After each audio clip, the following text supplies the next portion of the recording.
ఇటు చూడు, ఇటు చూడవే పెడతా. ఒకసారి చూడ వేసుకో, మాటలు తీస్తుందిలే. అటు చూడు, దాని ఇంకా చూసుకొని చీర కనపడేటి పెట్టవే. పళ్ళెం తీసి చేతిలో పెట్టవే. పళ్ళెం కింద పెట్టి చీర చేతిలో పెట్టు ఎత్తి. తర్వాత కట్ చేసుకుంటుందిలే వదపోతే.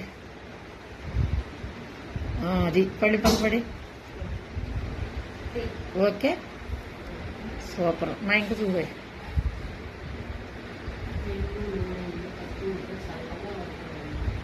Thank you.